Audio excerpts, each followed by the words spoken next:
Hey and welcome back. In a world filled with advertisements and products you should buy, a touch of minimalism can bring a sense of peace and financial freedom into your life. Of course, just a quick disclaimer here, I'm not a complete minimalist. In fact, I actually have a lot of things here in my studio and I absolutely like to check out new gear and I always like to add new things. And absolutely for me, minimalism doesn't mean just having one cup for coffee and tea for the rest of your life. For me, it's about just having the tools that you need and to not spend money on stuff that you don't really need. So at the end of the day, it's all about necessary items and unnecessary items. And that's why I want to talk about 4.5 rules that I use all the time to stop wanting to buy unnecessary things. And rule number 1 is all about your why. Basically, before I make any purchase, I take a moment to reflect on why should I buy this thing. So I try to answer the question, do I actually need it? Is it actually helpful? Or is it just something that I want to have?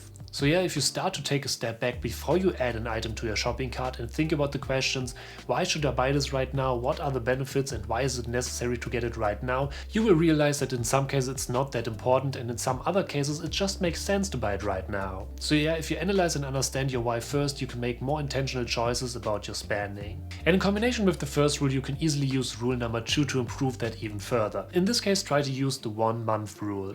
And for me, this is such a great rule. Whenever you want to buy a non-essential item, simply wait 1 month before making the purchase. And yes, in a lot of cases you will realize that you didn't need it as much as you thought, helping you to save money and to reduce clutter at home. Sometimes I simply forgot that I wanted to buy something, or after a couple of weeks I noticed that this item is really useful and I should buy it. So again, if you now go back to rule number 1, you simply defined your why for that item later on. So if you understand your why first and combine this fact with the 30-day rule, after 30 days it is way more likely that you will know if you should get it or not. Another rule that I also like to use is super easy to implement in your daily life, and it's all about set clear financial goals. Because having specific financial goals such as saving for a vacation, paying off debt or building an emergency fund can help you to make better decisions about your spending as well. Because when you have a clear plan in your mind, it is way easier to resist impulse purchases because you need to make sure that you will reach that certain goal first. And yes, even if it is just 50 or 100 bucks a month. So you actually try to set up and reach a certain goal and maybe you will notice that it is way harder to spend that money.